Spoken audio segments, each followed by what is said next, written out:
We're the Con Guys, and this is the Con Guy Show, coming to you straight from the nerdy heart of Hollywood, California. And this is Jim with theconguy.com.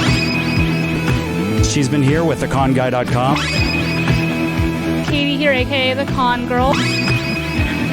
Zordon did not want 5 teenagers with attitude. My name is Derek Samms. I'm Danae Samms, and that's my brother. We are your home for news, opinions, and interviews from the world of Comic-Cons and fandoms. Your ultimate insiders for all things comic.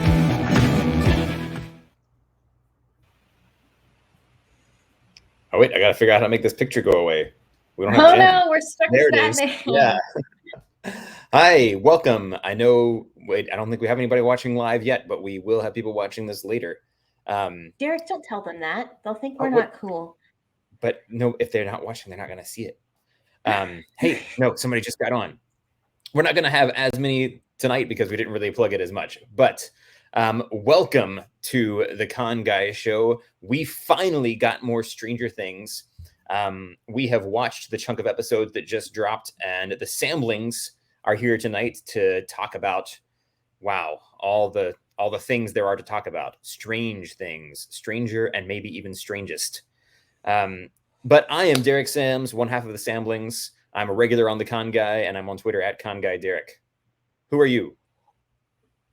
I'm Danae Samms, and I'm the other half of the SAMMBLINGS. I'm also half of the Con Girls. Con Girl Katie might be joining us later because as we record this, she is watching episode 7 of season 4 of Stranger Things, so she might hop on. I mean, I watched episode 7 earlier this afternoon, and I wasn't okay to talk for a little bit, so we'll see if she can do it or not. So we might be hearing from her. But yeah, other half of the SAMMBLINGS, other half of the Con Girls, on Con Guy quite a bit, and I'm so excited to talk Stranger Things. I really hope Katie can join because it would be awesome to get her reaction immediately after finishing it. Yeah. Wouldn't that be amazing? Yeah. I just like, okay, speaking of that, how are we feeling? Before you say anything, I should probably explain. We call ourselves each one half of the SAMMBLINGS, but technically between us, we're 2/3 of the SAMMBLINGS because we do have a brother, but he's on the East Coast and I don't think he's finished the episodes yet. So he probably won't be on. I wouldn't be surprised if he hasn't watched any of the episodes yet. Oh, yeah. Well, he's a dad of 3. I don't think he's finished Ted Lasso yet, so I don't think he can Oh join my, us. still behind. Oh well. But yeah, okay. Reactions. Have you gotten your jaw up off the floor yet? I think that this might have been the best season yet. I mean, obviously, when you say best season yet, we can only say that just because of how well set up the Duffer Brothers gave us. I mean, they built such an elaborate world with really great characters in right off the bat in season 1. Like, there's a reason this show is so popular and has lasted this long because they did such a great job with not just the world building, but the complex characters and the monsters that we're dealing with. And I think it's because of that the show just kept getting better. I mean, season 3 was so good. I'll never forget the day that it dropped because it was 4th of July. It was evening, and I was like, oh, I'll watch like an episode or 2 before I go to bed. And I ended up staying up till 2 a.m. to finish the You can whole never thing. watch just an episode. You never watch just an episode of Stranger Things. It does not happen. Yeah. And I remember texting a friend who was also up late, like she had done the exact same thing. And we were like, man, it took forever to get season 3. It's going to be like Christmas 2020 when we get the next episodes. And it was much later because 2020 was 2020. Exactly. Where March lasted for 2 years. Mm-hmm. Yeah. Oh, man. So I had an amazing time watching this. Okay. Season 3, my wife and I binged. We were staying with some friends for 4th of July weekend that year, and was actually our friend's parents' house. And he got home, and like the 3 of us just binged the rest of it because we couldn't stop. And it was so good.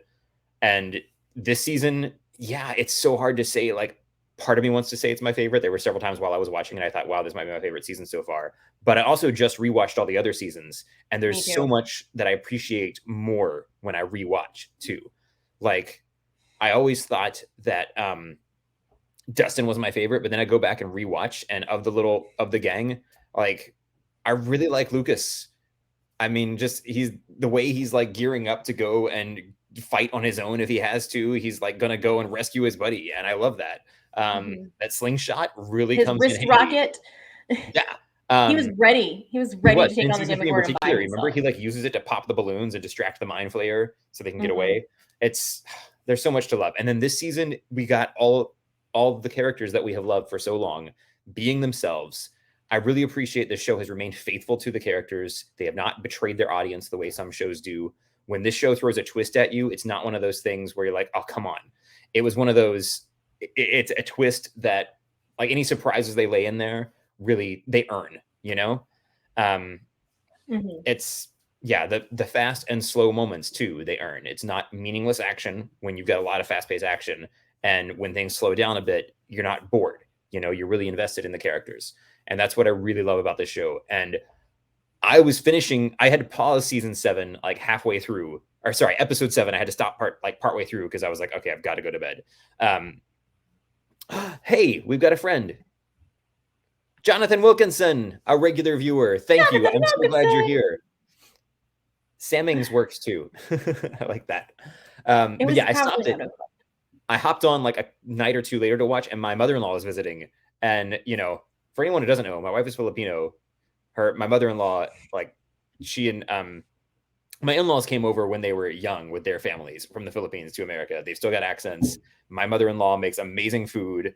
And while my wife was out of town for work, my mother-in-law was here taking care of us and making sure I ate a ton and helping take care of the babies. It was amazing. And then she watched like the final 38 minutes of episode 7 with me. She had never watched the show before. She had seen bits and pieces, like just walking through the room and somebody else was watching it. And she was so into it, like every little jump or anything. And I was trying to explain really quickly. I was like, and by the way, if you didn't catch on, there will be major spoilers. This is your last warning. This is the last. We gave some initial reactions. Now we're getting into the spoilers. Yes. If you have not finished, I was trying to explain to her really quickly. Episode 7 of season 4. Yeah. I was trying to explain to her really quickly what was going on. I was like, okay, there's another dimension, and this guy is in a Russian prison, and they're trying to break him out, but there's also this monster that came from that other dimension that's trying to fight them, and this girl has superpowers, but she lost them, so this whole thing is a memory that she has to relive so she can get through it all, but she repressed the memory, and this guy was trying to help her escape the lab, so I was going through all of this, and then, like, it was enough, because the scenes were so engaging, she was just super into it, and she's like, oh no, you do the thing, do you have your powers yet? Cheering for Elle. And then we got done, and I was like, okay, do you want to go back and watch just the first episode? And she did. She was totally on board. So we did. And of course, we didn't watch just the first episode. We had to watch the second one. And the whole time, she's like, oh no, what happened to Will? And I was like, that's the mystery of the season. I can't tell you. And then she was saying things like, oh, is Barbara okay? And I was like, do you really want to know? She's like, oh dear. My mother-in-law is awesome. She's the best mother-in-law ever. She's super sweet, and she's my new favorite person to watch shows with, especially Stranger Things. It's kind of helpful then because, like, the nice thing about, I mean, not the nice thing, but I guess timing-wise, it was good for you that Will and Jonathan and Mike were not in episode 7 at all, right? Yeah, well, at least I can't remember if they were in the earlier part of the episode, but yeah, that did at least help for her, so it didn't spoil. So she's already into season 2. I love it. Oh man, this season, so much fun. Oh, so very quick recap. We had a new villain, sort of. I mean, I guess they're all part of the same hive mind out there, but we had Vecna. It's intense. We had new characters. We had Eddie, who's in charge of the Hellfire Club. Big D&D nerd, but also kind of heavy metal. Yeah, fun character. Who else did we have? I feel like if we're going to talk more at like new characters, they're going to be bad guys for the most part. That's true. It's going to take a long time to get through all these new characters. Some of the highlights from this season. We have Argyle is the other new character, but I think both of us, he hasn't won us over yet. He's just, that's true. We'll save he's that just kind later. Of there and high. Yeah. Yeah. So we had this, like, where did we leave off? There are a couple of things where we're left hanging. So, well, since we just mentioned Argyle, he is with Jonathan, Will, and Mike. They just went to Susie, who we got to see again. I'm so glad we had more Susie this season. Susie in person. We saw her crazy house with all her siblings and her dad. Mm-hmm. And she gave them an address. I loved that sass of her with she was finding an address for them, and Mike goes, "Can you print this off?" And she's like, "No. I can program computers and hack into systems, but I don't know how to print things." Yeah. Like, no, my skills end there. Yeah. And she said it like with such a serious face too. Susie's pretty amazing. Oh yeah, like she is perfect for Dustin. Yeah, I love it. They're meant for each other. So they have jumped in to go try and find Elle because they believe she's in danger. I mean, one of the guys that was protecting them in LA is basically being interrogated very brutally by this man from the US government. So they're on their way to save Elle, who is trying to get her powers back. She's reliving. You know what? Let's come back to Elle. Why don't we talk about the rest of the gang, and then we'll finish with Elle because hers feels pretty big since that's okay. So everybody else, Lucas, Max, Dustin, Robin, Steve, and Nancy we just left with them climbing through the ceiling in Eddie's house, leaving the upside down to get back to our world. Yeah. And Nancy was basically pulled in by Vecna. And that was crazy. What? That was like one of those twists that like it came out of nowhere, but again, they earned it. And it's one of those moments where like, I don't know what's going to happen to Nancy because I don't know if I can really predict that. Yeah. So Nancy is being pulled into this Vecna imagination, getting some background, I guess. At the same time, Elle, while trying to get her powers back, Derek, as you mentioned, is reliving some trauma in her life. And I got to say, like, I do love just like the mental health analogies of this season, which I'd love to get into in a minute. But since we're recapping right now, Elle is reliving a moment in the lab where basically every other test subject died. And at the beginning of the season, we thought it was Elle. I was so relieved that it wasn't her, but in destroying this orderly from the lab, she not only, pushed him into the upside down, she basically opened the gateway to the original gateway to the upside down and created Vecna from this orderly. Like how fantastic was that? Like that was where the episode ended. And I just like, after we kind of started to realize in the backstory before that, because Elle is being told this while Nancy is seeing it, it was kind of like, that was my only lull in the season was it's like, okay, yeah, we get it. You're a bad guy. This is your backstory. Get us there, get us there, get us there. Like it was taking a little long for me. I think that was the only lag I really felt. But yeah, it was still so awesome just seeing this guy turn into our new villain, as Robin described him, the general of the Mind Slayer, since a Demogorgon is just a foot soldier. And I love that it was Jamie Campbell Bower, because as soon as we saw him, I pulled it up on IMDb and he was just listed in that first episode as kind, orderly. And I was like, oh no. No. I appreciate that you've kept it hidden, but we know something else is going to happen with young. I appreciate that too. Okay, the moment we saw him, we're like, wow, that guy's creepy. But then he's nice to her and he seems okay. I'm like, okay, does he just look creepy? And then I was pretty sure I recognized the actor. I was like, I think it's this guy. And I was thinking of the characters he played before. Did turn out I was right. So he was in Sweeney Todd as Anthony. He was the young Gellert Grindelwald in Deathly Hallows, and I think in some of the new Fantastic Beasts movies. And he's in like Mortal Instruments, I think, and somebody in Twilight, I think. Yeah, I think he was in Twilight. He was also in Camelot. But yes, Mortal Instruments, Twilight, and Camelot are three things I have not seen. I just know from IMDb that he is in them. Yeah. But that was just all a really cool moment. I mean, I guess we could say instead of the orderly or Vecna, we could just say Victor Creel, or not Victor Creel, sorry. Henry Creel was his name because he's the son. Which, how amazing was that episode where we finally met Victor Creel? Yes. And of course, Victor Creel was played by Robert Englund, and who was the original Freddy Krueger. Which the beginning of that episode. Sorry. No, I was just going to say so many things in this. You go ahead, and then I'll go. After people, it's a lot like Nightmare on Elm Street. All of a sudden, they're like in a dream and didn't realize it. And he is haunting dreams and nightmares in a way, but it's also kind of blended a little bit with It. And it's and some other things too. Like vibe. They're pulling on like 80s horror vibes on this one, which is interesting. In each season, we've gotten some, we've gotten those pop culture references to 80s things. And they've pulled from those to even inspire a lot of the story. And they do that again here in a really interesting way. I did think it was interesting maybe I'm wrong about this, but you know how each season you've got some pop culture thing that clues you into like some kind of foreshadowing each time. Like the first season, we first meet the boys playing D&D, and they're encountering the Demogorgon, and there's Will's like moment where he's trying to sacrifice himself and stuff, and like that kind of clues into what's coming. And then in the second season, they're playing Dig Dug at the beginning, and then there's the Mind Flayer has done all the tunnels underneath Hawkins, you find out. And then the third season, they're watching Day of the Dead at the movie theater, and then you've got people who are basically zombified all over town. So the fourth season, this one, it seemed like we didn't really get that in the first episode. Correct me if I'm wrong, but I think we just get a whole bunch of stuff of them like going into school at the beginning of the day. But the way they play it up, it's like they're in kind of a lot of these 80s high school movies. They do seem to play in a lot of those tropes. Yeah, because they definitely play. They definitely played with, the cheerleaders and the jocks, and there's so much just unnecessary blood and gore.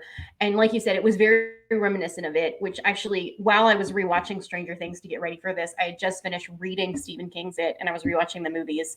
Mm-hmm. And my roommate just was kind of walking in every now and then. Then she saw me watching Stranger Things after it, and she's like, these kids are so much like the kids from It. That's hilarious. Mm-hmm. But circling back real quick, what is in both. Yes. Also that. What I was going to say earlier about Victor Creel, I love the way they handled episode 4, Dear Billy, when we actually finally see him, because at the beginning of that episode, you see Dustin and the others walking into the video store, and they walk right beside a Freddy Krueger cardboard cutout. And then in the mental institution, he is like scratching the table and leaving the marks, which I thought was so perfect. Yeah. And then of course, when they go into the Victor Creel house, that also reminded me of Stephen King's It. So I love the way they've just played on 80s horror so much, which we'll see what more happens from there. Oh, Danae, I'm going to interrupt you just for a second because another friend just said hello. Oh, we don't have Ben to say her name the right way. Blood good. I'm so glad you're here, Kat. Thanks.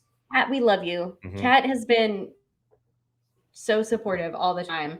And I think just a quick shout out to her always being the one to like and comment on our Instagram posts, because that's usually what I'm running for. I think she shows up for every live show pretty much. She shows up for all of them because she's so cool and so kind. Thank you, Kat. I mean, yeah.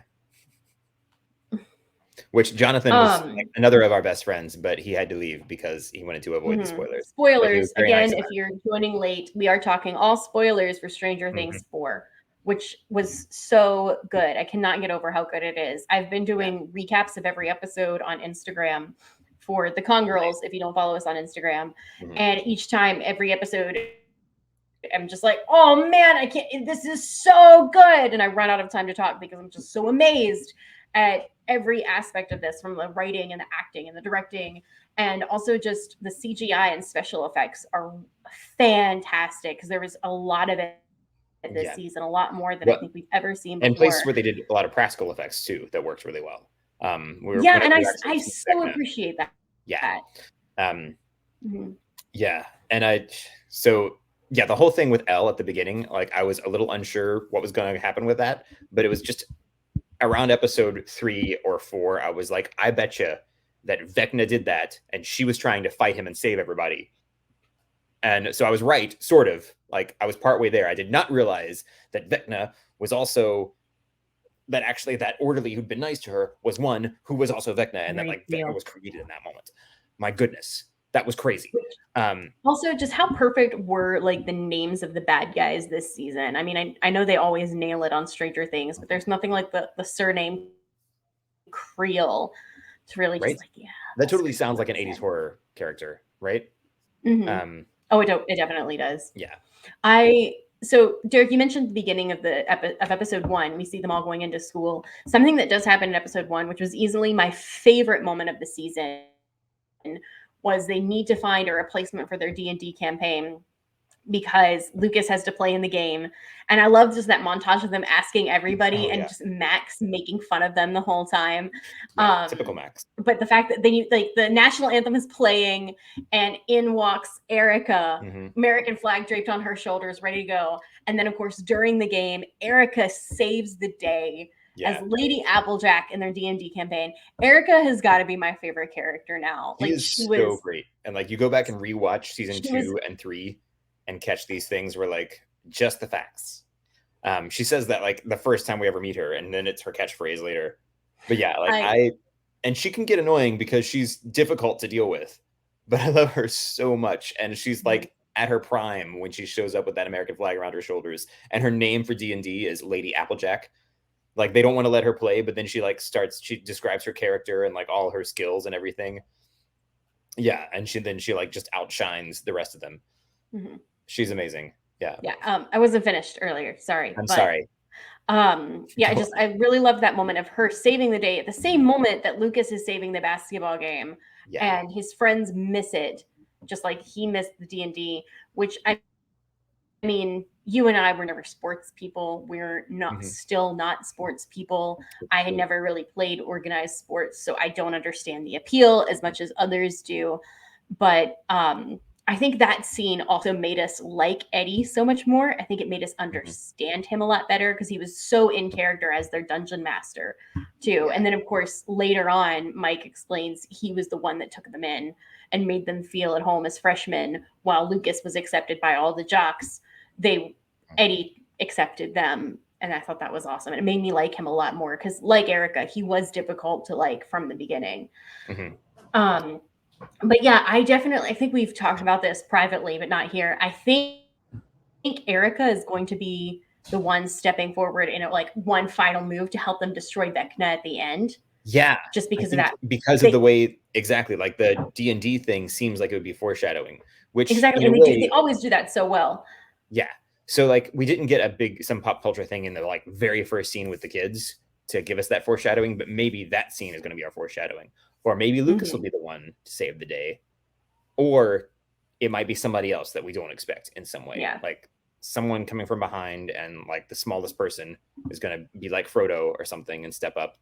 And really like that said, I don't know what to expect from the end. But okay, while we're talking about things we love, how awesome was Murray Bauman in this season? That is the best he's ever been. Yes. Because he's another character who is like Eddie, irritating at the beginning and just slowly wins you over. And I love that the first episode is him talking about, I'm sorry, I missed your call. I was at karate. And then what does he do to defeat the Russians in the control room? Karate. Yeah. It was so perfect. And it's so great. Like the way he's talking about it, that moment where he's saying, he's like, well, the lowest age is 13. So he's just been battling kids. He's like, but Jeremiah is 16 and he's really strong. He's definitely like Dwight Schrute taking it with the children. Totally. But in a way, it kind of makes sense that a guy who's taken some kind of martial arts classes, even if he's a bit of a slob and has at least had some training and is like really high on adrenaline right then, might be able to beat another guy who's the same age, who has not had the same training and maybe also is not in incredible shape, The way it played out, I could kind of buy it. And yeah, it's just a great moment of victory for him that you needed to see happen. And it was so satisfying. And I love Murray versus Yuri, I loved just him going in his disguise was also just a really fun part of the season, because we know that Murray isn't an idiot. He may be arrogant at times and a little full of himself, but he was the one that helped come up with the idea of like watering down the idea to show that, it was pollutions from this plant. That's why Barbara is dead. And he knows Russian fluently. I mean, he helped translate for Alexei last season. Like, he's not an idiot, but in the moment he was able to step up. And I did love that bit in the plane where he's like talking himself into it, into taking down Yuri. It was great. Oh yeah. I want to remember those lines. What is it? Like my arms are like iron. My hands are like arrows. My legs are like spears. And then he just punches and kicks the guy. It's great. Anything else? Favorite things? I mean, there were so many great moments. I did. Okay, just because we talked about this, was very much an 80s horror slasher kind of thing with the cheerleader and the jocks. I was waiting for, because we had a little bit of unnecessary amount of gore, especially in episode 1, where Chrissy is being chased by Vecna and has like that flashback to her family. A lot of really gross moments there, which is true to the fashion of the 80s horror.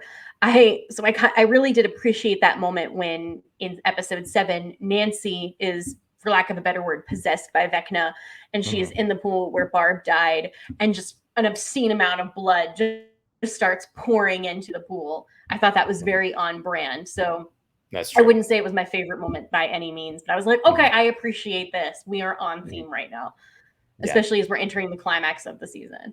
I also love that we got a little more information just about the logic behind the upside down, like when they're in the house. And I like the way the characters are able to figure things out.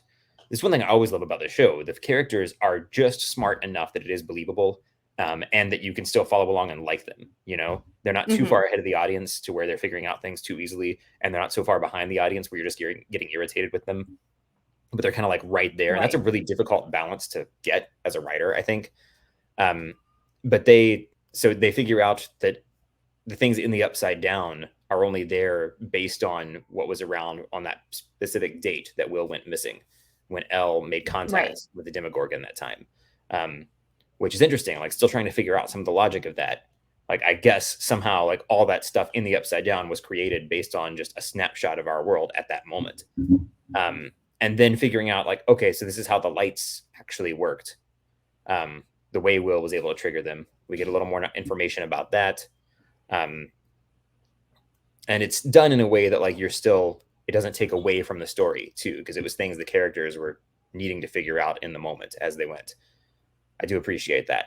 And also, like, I love the way all the characters do get to be themselves. You know, like sometimes when you've got a cast that keeps growing like this, it's very hard to have like a good balance and actually see all the characters in action.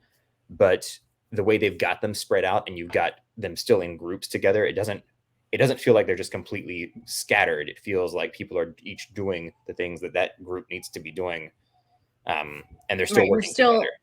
We're still seeing their friendship. I mean, with, the radios and everything else. And even though, like you said, they are split, they're doing what they need to do, and they're doing it as the characters we love. And occasionally you get that like message of like, oh, why isn't Elle here? She has superpowers. Or, do any of you guys know Morse code, when we know that like several of the other characters know Morse code? Those were some really great callbacks. Also, I'm getting texts from Con Girl Katie as she is watching episode 7. And I just got, is he Vecna? Exclamation point, exclamation point, question mark, question I love that. Yeah. So hopefully she'll join us in a few minutes and we'll see her first reaction. We'll stay on as long as we can and try not to be on so long that we lose all our viewers. Exactly. Yes.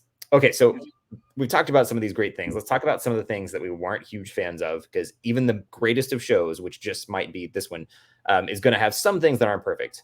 For me personally, one thing that kept bugging me was Argyle.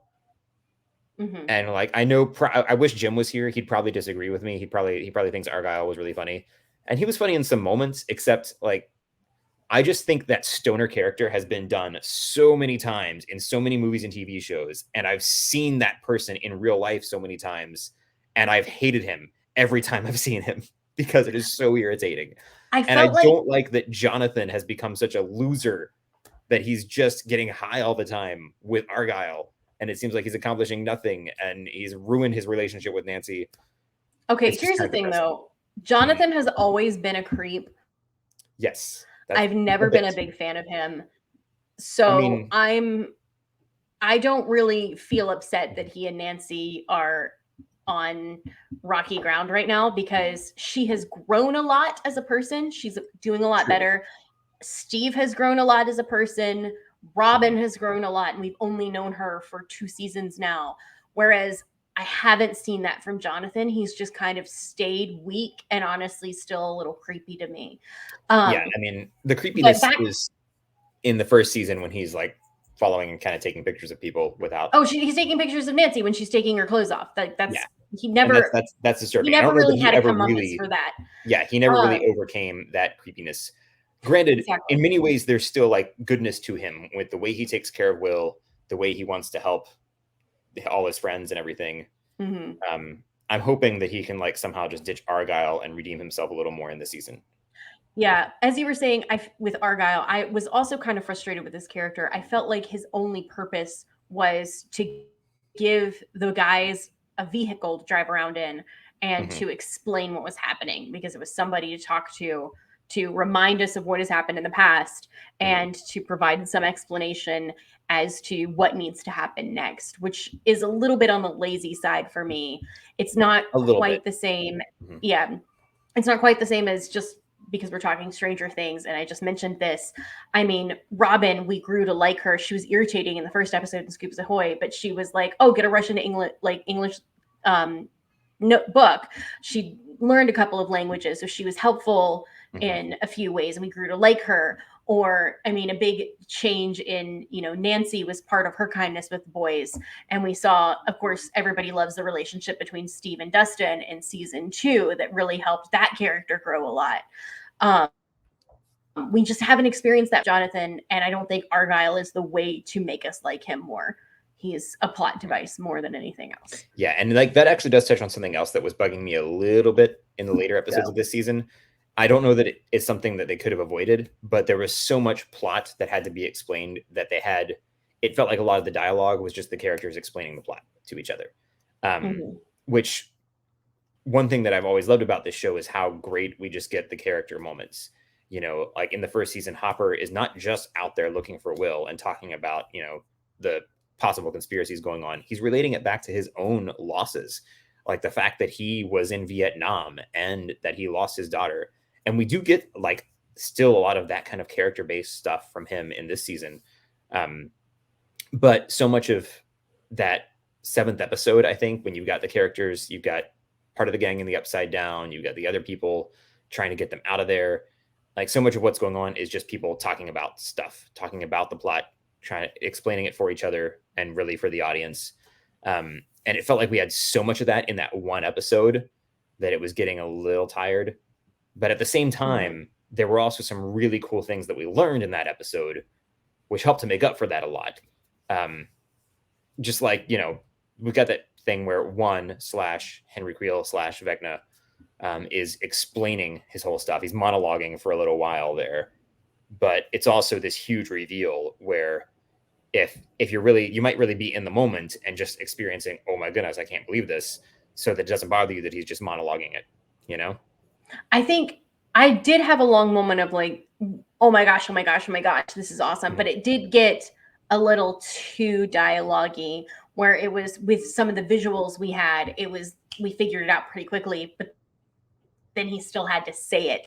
And he didn't say it as quickly or as concisely as he could have.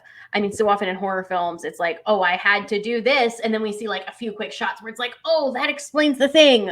Whereas in this case, it was like, well, I had to do this. We saw the thing because of this reason. We saw another thing because of this reason, when something that could have been about 30 seconds was stretched into almost 5 minutes. I don't know how long had that whole monologue. And particularly on a streaming service where people are going to go back and rewatch stuff, or if they're like confused about something, they're going to pause it and rewind it. You don't need to be hit over the head and like really have it explain. Yeah, I think some of the shock of the orderly being Henry Creel and then also Vecna was lost because I sat here listening to a lecture for so long. I think it could have been it was still a powerful moment, but it could have been much more like, what? No! If it had been a bit more concise. Right.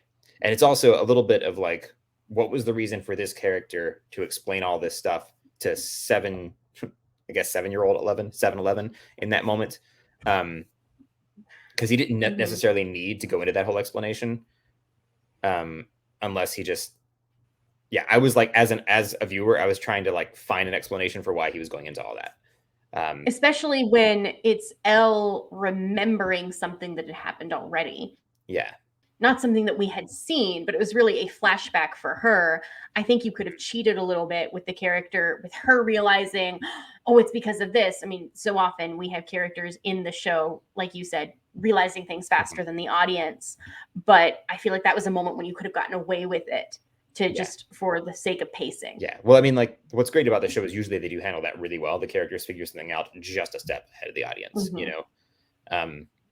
And so often before, when they've had to explain like the sci-fi or the plot to us, it's been coming from a character who doesn't know all of it, like Mr. Clark, the science teacher, talking to them about the acrobat and the flea, and he's talking about just this theory about it, but he hasn't actually figured out. He doesn't know anything about the upside down. He's just saying, oh yeah, there's this theory, and like, here's what you would need if you were going to do this. And so you can see the kids having their gears turning, and we as an audience are having the same experience as them. We're piecing it together. So if we had something else similar to that, I don't know, maybe it would have been a little more satisfying. That said, it was still an amazing twist. It was. I'm really excited to see what happens next. I was a little disappointed because I had a theory that until we saw Creel's flashback, that Vecna was actually Barbara. Hashtag justice for Barb. And then we would forgive still all the murders. Like, oh, it was Barb. Oh, never mind. I'm sure she had a good reason. Yeah, she had a good reason. Probably. Bless her heart. Another point I just wanted to get into real quick is just how much mental health there was in this season, or that we've at least seen so far, because this evil thing in the beginning was going after people who had isolated themselves from others, who were in a very dark place already, and who weren't necessarily going about the right way to take care of themselves mentally. I mean, Chrissy obviously has experienced some sort of trauma, and she was dealing with what looked like bulimia, and she did go to the counselor, but maybe she wasn't quite as open as she could have been. And of course, I've as a person who struggled with some mental health things, it's not something that you can be super open with about. But it was in those moments, though, for Chrissy, was it Freddie was the second kid, I think was his name? Yeah. Nancy's friend. And it was a little confusing because there was like an Eddie and a Freddie, but Eddie and a Freddie, yeah, which also happens in It, another It touch, I thought. And then with the basketball player too, is they had been like slowly distancing themselves from friends and family, which is not something you should never really isolate yourself, I think, especially if you're going through something. And then of course, when Elle is dealing with this issue of not having her powers anymore, and it was because she had trauma that she had to work through. And I think that's a great illustration of oftentimes when we are dealing with trauma, when there's trauma that we have tried to just close away and forget, we are not going to perform to the best of our ability. Yeah. And after going somewhere and starting to work on it, that's when we really see her powers start to improve, and they're slowly coming back. And when she worked on herself, and I'm not saying that you need to relive trauma to get better, but you do need to go get help. So, and I think it's also cool that all of this was dropped during May, which is Mental Health Awareness Month. And they were very good examples of times when we need to work on ourselves and take care of ourselves mentally, because that's just as important as physical health. Yeah, and I'm with you on that. And I think you see this some in the 80s horror, but really like horror, a lot of horror that's well done is like deals with those mental health issues too. And it's like someone's personal problems are connected with whatever supernatural thing is haunting them. And when it's done well, it's very effective. Of course, another Netflix show, The Haunting of Hill House, we've talked about before, and how well handled that was. A lot of Stephen King stuff in general handles that kind of thing really well. Mental health issues, and more generally human nature, and how that affects, being haunted by something, or just, dealing with evil in some way. It's really, yeah. And I'm with you. I think that was handled in a really interesting way. It was really great this season. I didn't realize May was Mental Health Awareness Month. It was something I learned recently. I mean, I really hope it's May. I hope I haven't misspoken and named the wrong month, but I am 90% sure that it was May. Yeah. And I think something we have talked about and mentioned before on this podcast is we are religious people, and a big thing, like a kind of frustrating thing in this season, was the whole D&D satanic things, because as a nerd, I mean, we lived through the 80s and 90s. You lived through the 80s and 90s. I lived through the 90s. of, we experienced a lot of, Pokemon and Harry Potter is evil. And I do remember being lectured once in a Sunday school about how D&D was dangerous.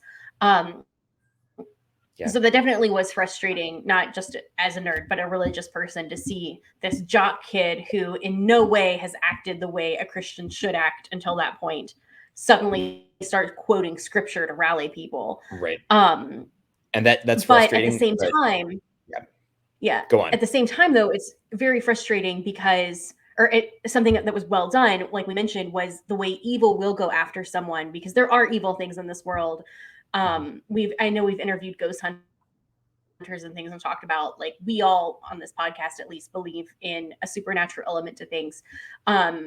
Demons will choose those moments of people who are weak, who are distancing themselves from others and isolating themselves and going into those dark places to attack and bring someone even further down. So I thought that was an awesome opportunity for, Max, who's experiencing the grief of losing her stepbrother.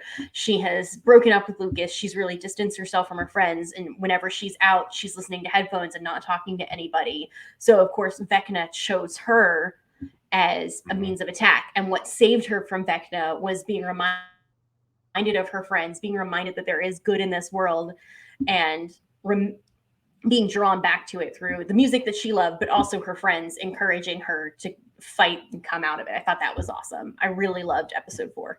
Yeah, there were so many times we were watching this, Laura would be like, "Expecto Patronum," but it does parallel that a little bit, like reaching into your memories to find strength. Of course, with Elle, she's like finding power from memories that made her sad and angry. But there's also a whole thing of like going back and dealing with those sad and angry memories, and you sometimes using your happy memories to counteract that. Which we saw this in season 2 as well. I just remembered when Will was possessed by the Mind Slayer and they had Flare. Thank you. Sorry. When they were going in and like Joyce gave him a memory about like Christmas, I think. And Jonathan was, do you remember the time we went to this place and it was so much fun? And it was how they were able to get contact with Will through Morse code for him to remind him. Yeah, he's like tapping on the chair with his hands. And and I love that scene at the end of this season when Joyce is finally like, "Get out of my son!" And just the mother's love again prevails. I thought that was fantastic. But that's not the season we're talking about. Although season 2 was awesome, season 4 was also amazing. And okay, I love the whole thing with the way they save someone from Vecna's curse by playing music to bring them back. Which we were talking about this. Like, do you know what your song is that would rescue you from Vecna? I feel like there's just so many options because they chose for Max a song that she's been listening to a lot lately. So I was like, what have I been listening to a lot lately? And I do love the new Ben Barnes, who I've mentioned on before. I'm a very big fan of his. He was Prince Gatsby, and he has dropped an EP in November, and his song 1111 is one that's been on repeat for me. So I feel like that would be one, or just like any show tune that we love. I mean, Heaven's Eyes from Prince of Egypt would probably do the trick. Oh my goodness, that would totally that would snap me out of it right away. I'm thinking, I was talking to, I told you this, and I told Lara, like, Sister Act 2, pretty much anything you start going like, joyful, joyful Lord, we adore. I'm not only rescued from Vecna's curse, I'm back in 1994 or 93 was it, and enjoying my childhood again. It looks like Katie has finished because she just said gosh. Oh my gosh, she can't even use all of her vowels right now. Get her reaction. You should hop on and share some reactions, Katie. She's asking if we're almost done.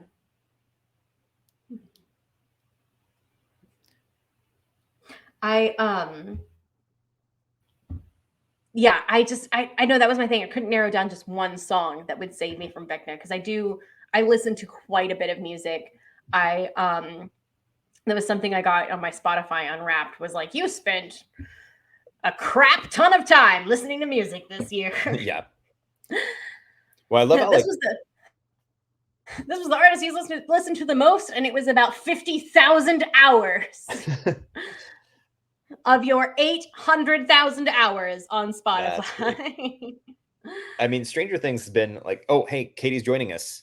It's been a big part of our culture. Like, it's become a big cultural moment. And it's, I think that's one of the big things people could be talking about now. We'll have to talk in a minute about the cosplays we think we're going to see from this. But just people like coming up with their songs to rescue them from Vecna. I think that's going to be like the next, it's something we have to talk about because you never know when that could happen. Okay. If you see my eyes glaze over, you just need to say, check the rhyme.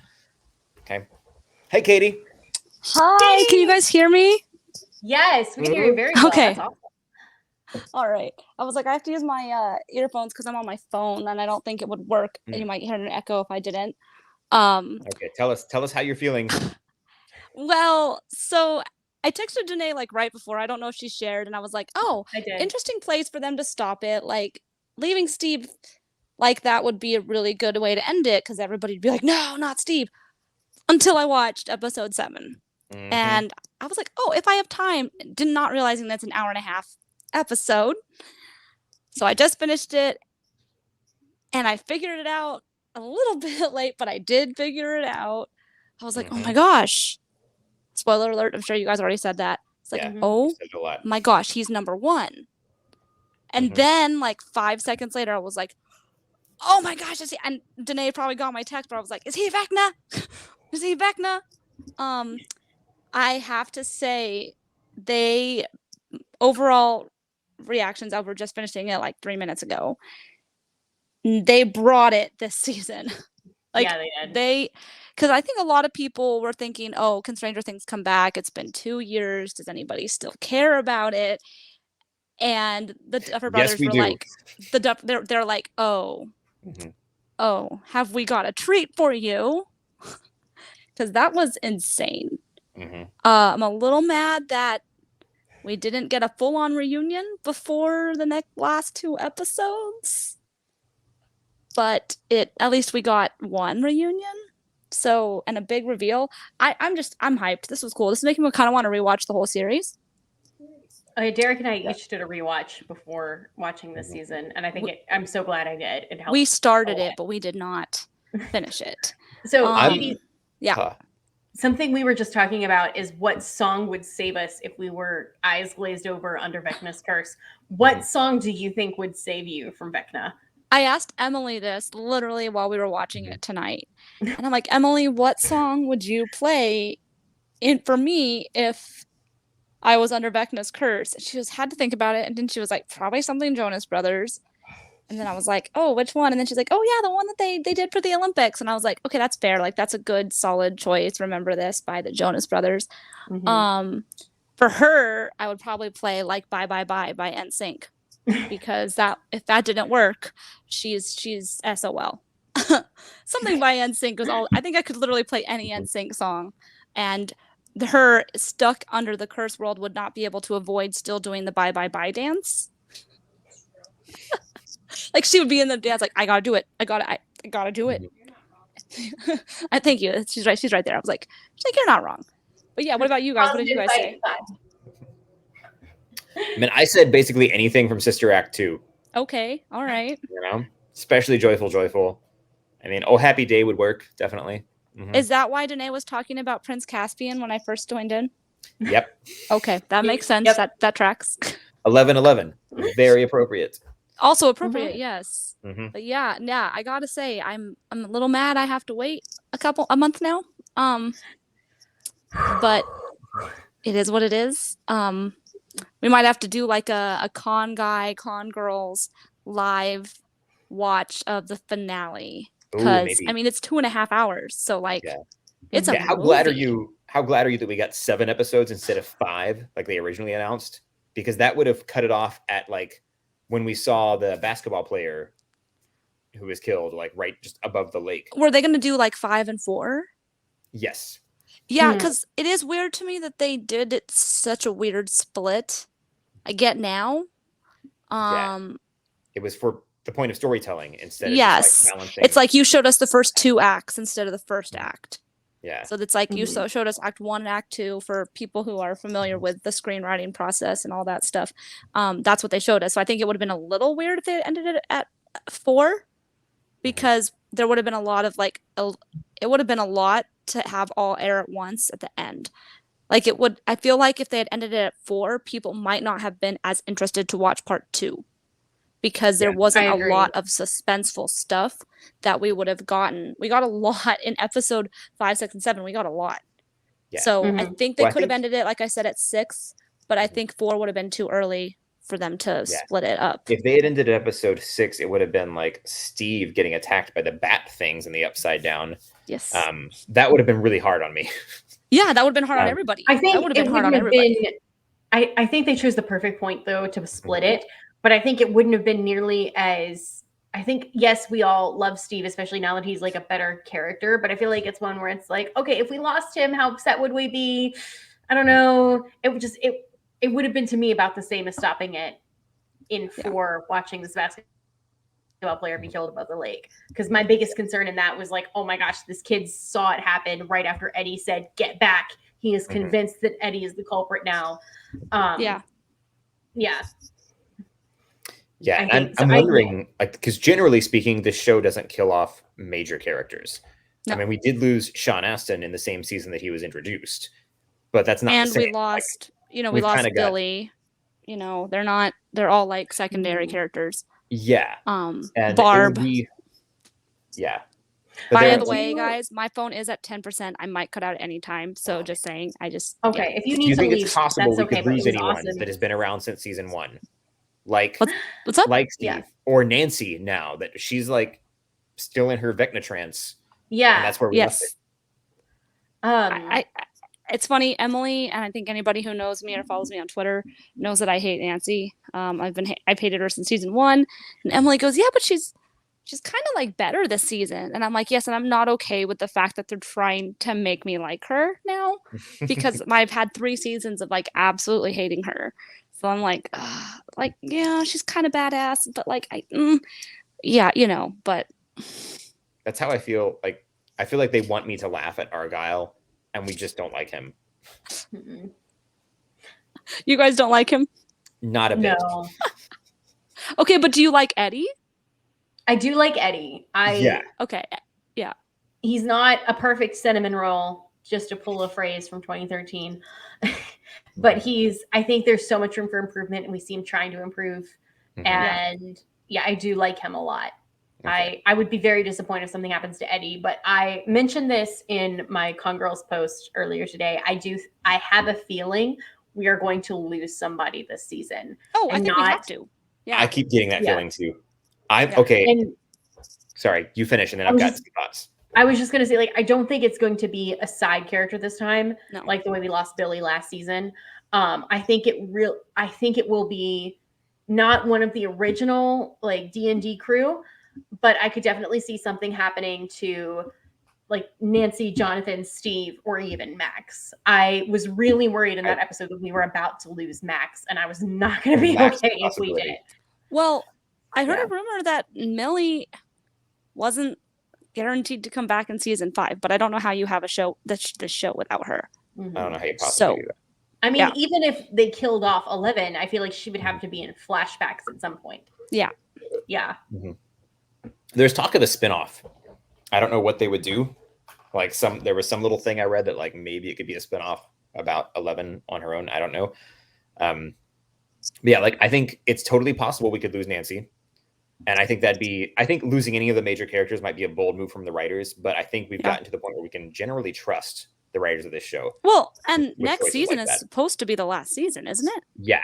That's what I was thinking. If next season is the last season, it's not like it's too early in the show's run to kill off a major character, because it would all, at the end, they could kill everybody by the end. We don't know. They could pull a Game of Thrones. Like we don't really know at this point. And I don't think it's that kind of show. I think for the most part, like we're going to have all our major characters. We might lose a major character because they're not going to just kill off major characters just for the sake of heightening stakes and just for the sake of the gimmick. Do you know what I mean? Because in some ways, Game of Thrones and Walking Dead really did that to us, where it was just like, oh, somebody's going to die, but you can't guess who it is. To the point where you don't even really care about the characters anymore. Yeah. And this, but I don't think this show would do that sort of thing. I do think, however, like Go ahead, not Derek, sorry. everyone's safe. Sorry, I was gonna say I do think Will might be in danger here. The way they're playing up all this stuff with him, and he like they're laying groundwork like he's gonna come out and say that he's gay or something. I think it's leaning a little too hard that way, so that might actually be something else. Well, And here's he's the got thing, this whole though, thing with is this painting that he hasn't shown yet. I think he might die, and then they'll show that painting, and it'll be like Luna Lovegood style Friends or something. I mean, a lot of people have been anticipating that Will die. Yeah, even started season 3, people were thinking that. So it started with Will disappearing. It would have a symmetry to it, unfortunately. I feel like I do have one.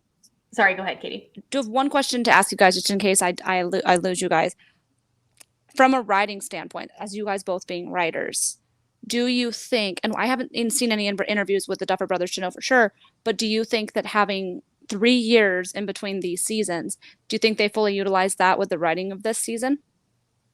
To a good, like in a good way? Because it seems like it was really well written, and I don't know if that's from the timing. I think to some extent, I think they've really done a great job expanding the world. Something we were talking about though, Katie, right before you hopped on, especially in episode 7, it got very exposition, and there was no reason for number 1 to be monologuing as long as he did. I think we had moments where we figured out what was happening, but he still had to talk about it a little bit more, and that was really starting to drag for a bit. But yeah, I think it was a good opportunity. Yeah, I think they did utilize the time, like you said, fairly well. Of course, they had other writers too. They weren't the sole writers on this project. Of course. I still think they did a good job with it. And but part of the reason though that this season is as good as it is because of the setup they had from the beginning. Yeah. It's just, it felt like, they connected a lot of holes that they have had in 3 seasons and came back to them, which some shows at this point in time would have completely already written them off. You see them mention 8 and her whole moment, that one terrible episode in season 2, you saw them reference it, and all this different stuff. So I think they fully were like, we got to kind of wrap all these little holes up that people will notice if we don't fix them. So, because I was like, oh yeah, like I forgot about this and I forgot about that. And, even with Nancy's interaction at the end, you're like, oh, they're taking it back to something that people are still upset about, which is Barb. So like, they're really coming full circle. So it'll be interesting to see where part 2 takes us and then season 5 takes us. Yeah.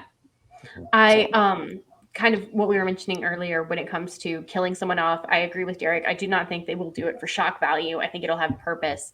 I get the vibe though that it will be one of those things of we will see everyone else afterwards living with that grief and moving on and having their own memorial for whichever character we lose, which is still not guaranteed that we'll lose a character. Maybe everybody will be fine, but I don't personally see that happening. More or less fine. Yeah.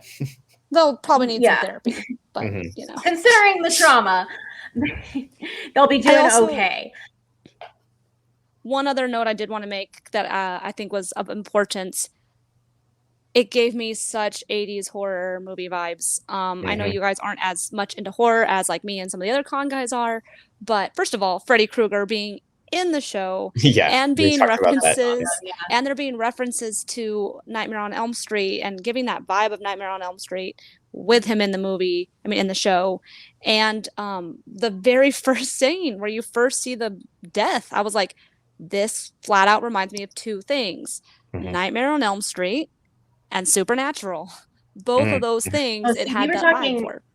Yeah, we were explaining how it's so similar, like Nightmare on Elm Street, but we got a lot of like Stephen King's It vibes from it too. That too. The floating in the air and everything. I also mentioned that to M. Yep, the house. So it's a lot of 80s horror. Also a gap of 27 years from when the family is murdered to when Vecna's attacking now. Yeah. Yeah. So there's a lot of horror. A lot of horror Easter eggs and references that shows that they're also trying to respect the time and the roots and like what would influence horror at the time that this thing is taking place, so, or when they mentioned like Fast Times and everything, like another thing they referenced 80s pop culture. So it's all interesting. I actually had to look up and find out if Vans shoes were around in the 80s because I could see that Max was wearing Vans. And as a costumer, I was like, was Vans around? Like, I don't know. So I had to look it up. They were in fact around. The slip-on Vans were made popular by Fast Times. So I had to respect the details they're putting into it. Interesting. Yes. They reference Fast Times a few times. Yes, I found out that Vans slip-on shoes were made popular, had a big surge because of Fast Times. Wow. So, and Max seems like the person who would be like, oh yeah, those are cool shoes, I'm going to buy those. I could, just circling back to a moment from earlier, I think I could see something happening to Will this season. I think it would make more sense just thematically and as far as like the end caps to the show if it happened in the final season, next season. But, you know, I think they already established that his character is homosexual because there was that moment last season when he was in a fight with Mike because he wanted to play D&D. Mike was worried about Elle and Lucas was worried about Max, and they kind of abandoned the game to go check on them. And then of course, Will is mad and he's leaving. And something Mike says is like, it's not my fault you don't like girls. Yeah. So, but that doesn't necessarily. I know people. I saw a big BuzzFeed article that was like, "Is Will actually gay?" And it's like, yeah, probably. We've had a lot of clues for it so far. I'd be shocked if he wasn't at this point. And then, you know, he had like the Alan Turing project at the beginning of this season. Yeah, and like that was another little hint that I was looking at. Like, I wonder if that's like with them trying to hint at that, because like in the first season, the bullies that are picking on him, they're referring to him as queer. They're saying like, oh, he's in fairyland with all the other fairies. They then in, you know, like what you just mentioned, his fight with Mike. But I feel like there's so much of that. It makes me wonder if they were trying to lead you in another direction, because like, I mean, let's be real. Like almost every show on TV has a character who's gay and has a coming out moment. It would be more interesting to me as a viewer if he had some other secret that he didn't want to share, because we also already had Robin having her moment with Steve, you know, sharing that. And like, I'm sorry, it's just not Brave anymore. It would be interesting if it was more of that Dairy Girls thing where everybody thinks he's gay, but he's not, which if anybody watches Dairy Girls, that's a continuing joke with one character in that show. Well, I mean, one character is gay, original, but another one, they're like, they keep calling him gay. And he's like, I'm not gay. Yeah. But it would be more original and more interesting writing if there's like something else going on with him, you know? I think I just honestly don't care about it, if that makes sense. Like to me, not every single one of the characters needs to have a relationship or or something like that. Like to me, Will is an awkward kid. Like he's got a lot of stuff he's misunderstood. At this point, like I'm like, okay, if he's gay, cool. If he's not, cool.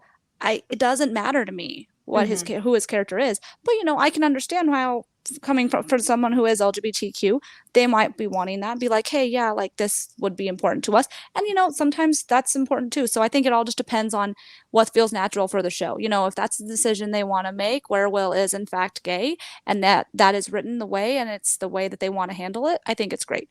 The only thing that I don't want is anything to feel forced. So that's the biggest thing for me with any kind of diversity, any kind of thing like that.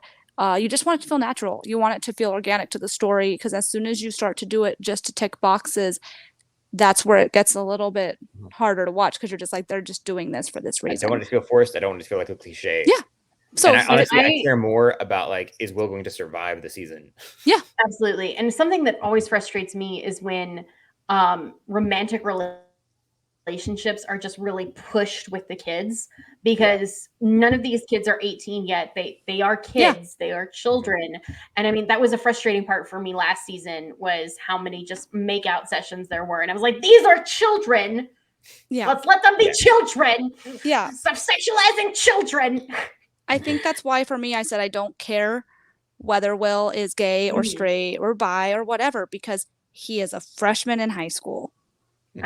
Guarantee you the lives that these freshmen have is already worlds different than the life I had as a freshman.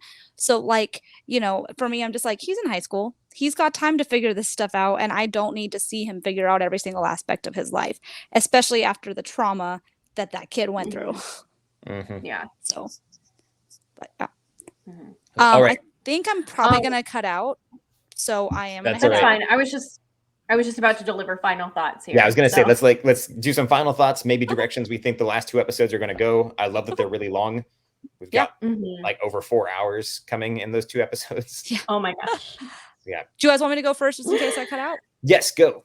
All right. Sure. So the final 2 episodes for me, it's just mostly I don't want it to feel rushed, and I also don't want it to feel like they missed stuff, things like that. All the things you hope from a really, really long season finale. Because like I just think of Lost and how it was a 2-hour season finale and it just was terrible to me. I know Jim will hate me for saying that, but that's my opinion. So I just want it to be good pacing. And I want them to continue this kind of shock because they had a really big twist so far in this season, and it would be a shame for it to be wasted. So I think that's the biggest thing I hope from the last 2 episodes is that they keep that momentum going. And of course, they all better be reunited, because if they're not, it will be really hard to watch. And Steve better not die. That's all I have to say. Because if Steve dies, it's like killing Daryl in The Walking Dead. Like, we will riot. Yeah. I definitely, with 4 hours of content over 2 episodes, I feel like we're not going to be wanting for much, but at the same time, I would like to still leave us wanting as the audience. That's the ultimate goal. I agree with pacing. I hope it works out well, because I still shake my fist at like How I Met Your Mother and Game of Thrones with their endings. I know this isn't the ending. We still have 1 more season, according to the things. There's still 1 more season. I definitely think we're going to lose someone this season.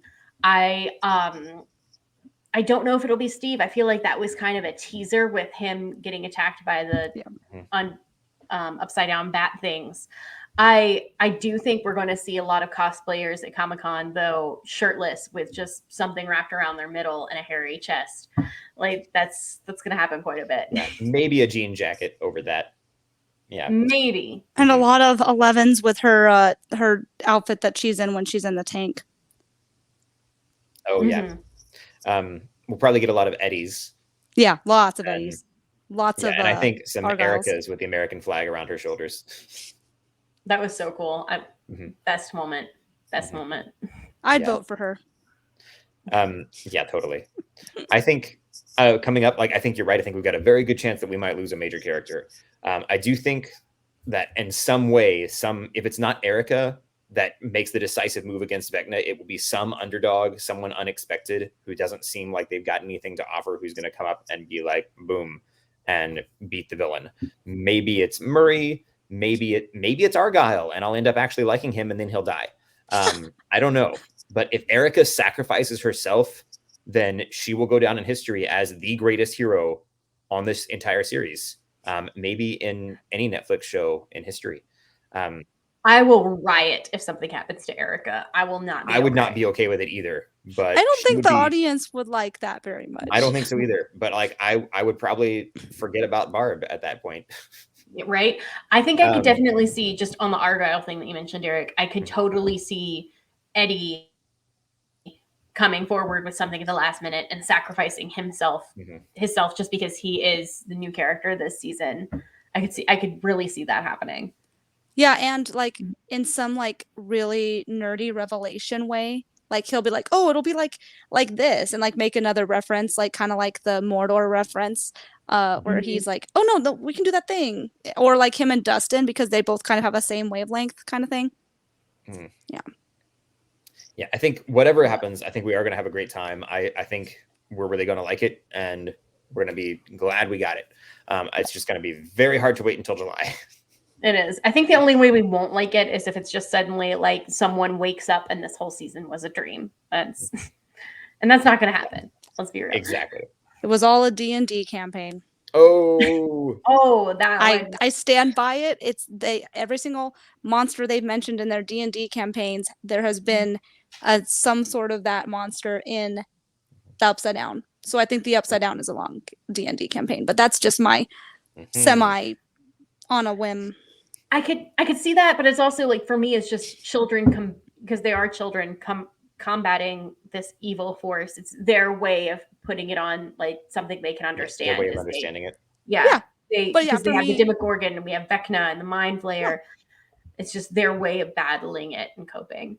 but you know, like Jumanji, that's kind of what I'm thinking. You know, like the whole concept of Jumanji, but in D&D. All right. I mean, We'll Jumanji see. really happened. They just went back in time, though. I don't Okay. know. Thank you. All right. Oh, you all. We need a whole episode to discuss Jumanji now. Yeah, that we'll do that soon. This has been great. But thank you, Katie, for joining us here to share your thoughts. I'm so glad to get a fresh reaction from somebody who literally just finished watching it before they hopped on. But starting with you, Katie, let's all go and tell us where we can find you. Yeah, you guys can find me on all social media at KT_Christine, across Twitch, TikTok. I'm trying to be better at TikTok again, but mostly Instagram and Twitter. Anytime I'm watching something like this, I usually tweet my thoughts on those. So if you don't mind spoilers on Twitter, you should follow me. But if you don't like spoilers on Twitter, I cannot promise that I don't sometimes post spoilers there. I'm good about it on Instagram, but not so good on Twitter sometimes. But yeah, that's where you guys can follow me. Probably be doing some sort of live tweeting for The Boys next week, because The Boys season 3 comes out, so we are hitting that, you know. And maybe I'll try to post some thoughts on the Bob's Burgers movie because I saw that yesterday. So yeah, but yeah, so that's where you guys can find me. Oh, and at the Con Girls, of course. Yes. Well, I'm Danae. You can find me on Instagram at DNAYS, and on Instagram at the Con Girls. I have been posting just episode reactions for every Stranger Things episode so far. So any thoughts that we didn't cover here, I'm sure I covered them there. All right. And again, I'm Derek, the other half of the SAMMBLINGS here. You can find me here frequently on the Con Guy and also sometimes on Twitter at Con Guy Derek, CONGUYDEREK. But I will admit I'm not on Twitter very often. Speaking of mental health, Yeah. But yes, but you can find me there. Thank you again, everybody. We look forward to seeing the last 2 episodes with all of you. Have a great night. Night. Now I've got to find our little farewell video. All right. Good night. Thanks for listening to The Con Guy Show, the official program of theconguy.com. Find us on the Weeby Geeks Collective or anywhere you listen to podcasts. And now on sci-fi.radio, Saturdays at 4 o'clock Eastern, 1 o'clock Pacific, both AM and PM. That's 9 o'clock Greenwich. It's sci-fi for your Wi-Fi. Katie, thanks